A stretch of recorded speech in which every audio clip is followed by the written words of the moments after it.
morning, good afternoon, good evening. Nandito tayo sa Cologne. So, ipapakita ko lang kung saan gaganapin yun Jugend Park sa June 1920. Doon yung banda, Lily Luxor. Pag kayo po pa rito, dapat kayo ay magsabit nito. Kasi pag wala kayo niyang ganyan, wala kayong remembrance. Kaso ay wala nang lugar. Puno na. Dito naman ay bawal. Puno na talaga, grabe. Ayan ang view ng river ng Cologne. Nandun naman yung simbahan. Diyan, pag kayo umakyat, kitang-kita nyo yung buong Cologne. Mura lang ang bayad dyan, 5 euro. Kung ngayon, hanggang ngayon. So, ayan. Papunta ng ibang bansa yung train na yan. Grabe, oh. Talagang puno na. Talagang Luxor, Quirk Lily. Pag kayo pumarito, talagang dapat kayo magsabit niyan. Para kayo ay may remembrance dito sa Cologne. Magdala kayo ng padlock. Lagyan nyo na ng pangalan. Ito isasabit natin dito. Pero ito, oh, tamo may sumabit. May humirit na rin, oh. Yung building na yun, napakataas niyan. Alam mo kung ilang yan, floor? 58 yata. Parang ganon. Kalimutan ko na kasi one time lang ako dyan pumasok. Yun, oh, tinan mo, yun. Ito ay bagong bagong gawa yung boulevard na yan. Mga ilang taon lang ang nakaraan.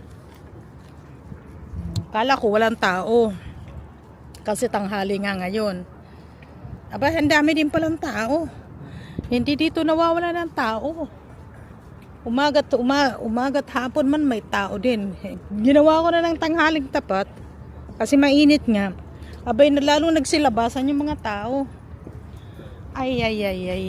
Kasi ang hirap pag maraming tao. So, diretso tayo doon sa kabila. Tapos balik naman. Ayan. Santong yan. Kita nyo yung mga padlock na yan. Grabe. So, mahangin lang dito. Kaya yung buhok ko lipad. Lagi naman dito mahangin. Lalo na doon sa may katedral. Kita niyo yung katedral na yan. Doon. Mas grabe ang hangin. Dito, kung magagaling kayo ng bus, ng train station doon. Lalakarin nyo ito, ganoon, diretso lang. Sa likod, sa likod lamang ng katedral ng Cologne. Dome Cathedral, ito ay sa likod. Madali lang ito hanapin.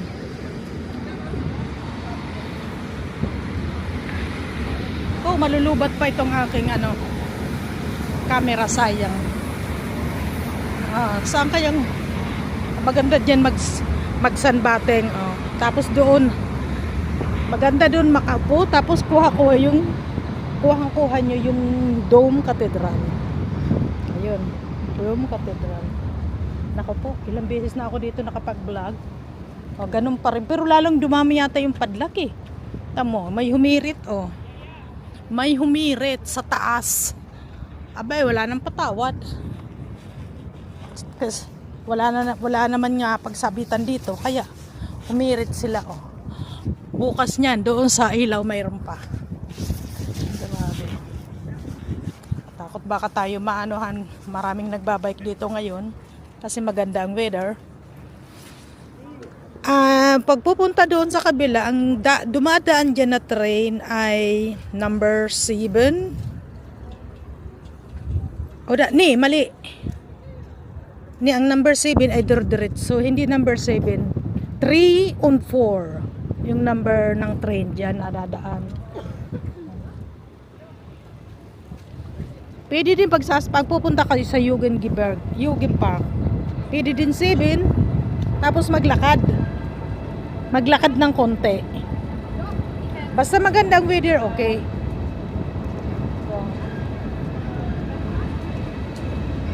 Grabe, puno na talaga. Ang bigat niya, no? Hindi na mabilang yung mga padlock na yan. Sa ilang taon. Madaming sumasabit. Oh. Yan. Maingay lang yung train. Kasi ano yan ang pinaka sentro. Kahit saang lugar dito dumadaan. Itong ano na yan. Yan, yung sign na yan sa likod. Hindi na tayo dito maliligaw at dito na tayo ay tumanda. Sa lugar na ito. Mabuti pa dito, maraming may mga forever. Pwede na pala ako maglakad papunta doon. Pero babalik ako doon sa sa Banhop. Gawa na ako may bibilhin na chocolate, panregalo. So, kita mo yung yung kabayo. Yung isang kabayo pabalik. Ate no, ayun. Ito ang pabalik. Tapos yun may isa. Kabilaan. Magkabilaan. Di na din pala ako dito maglakad. Tapos bumalik uli. Ayan.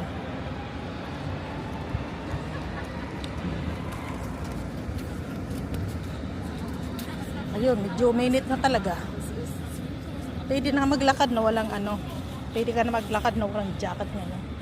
Itong weekend lang yata ang mainit ngayon. At least lumabas yung araw.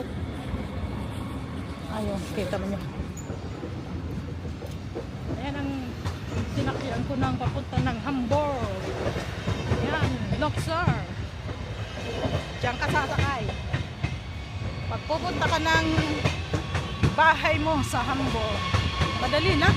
3 oras lang yung biyahe. Kailan ba ako sumakay dyan? Papunta ng Hamburg. 2023. Nasa Hamburg ako. Tingnan natin doon sa kabila. Tama, 2023. Ako nagbiyahe ng Hamburg tapos hanggang Kiel. Tapos nag-cruise ship kami papunta ng Norway. So, nandito na tayo sa tignan ko lang itong view ng building na ito tapos pabalik na ako. At talagang tirik ng araw. Ano ang makikita dito? Kahit saan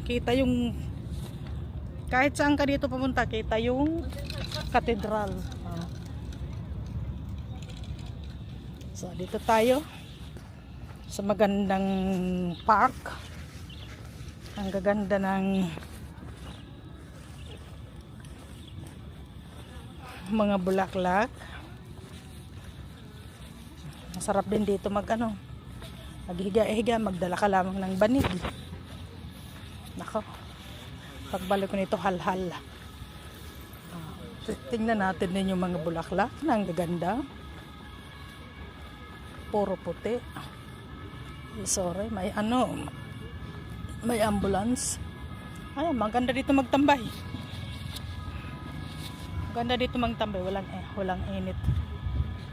So, kita niyo yan, puro puti. Ang ganda. Puro puti. Ang bango. Amoy na amoy ko. Ano yan Tawag yan Yasmin. Ang sarap amoy yan. Ito yun Yasmin. Napakabango. Malayo ka pa, maamoy mo na. Ayan. Ito nga. Ang bango. Ang laki pati ng puno.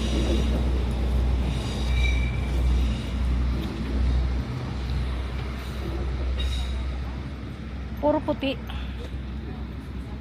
Napakabango pati. Pagka ganyan, magandang mamasyal. Na tayo guys. Maraming nagbabike. Kita na dito yung building na View of Cologne. Kita nyo yan. Pakita ko yun. Daming tao sa taas Yun. Pag one time kayo dyan pumunta, kita nyo ng buong Cologne. Yan lang. Dyan sa taas na yan. Kitang kita. Napakainit sa taas niyan. Mayroon dyan restaurant. Ang ganda. So, balik na tayo. Kasi sasakit ang ulo mo, wala akong sombrero na dala. So, ang ganda talaga, puro puti.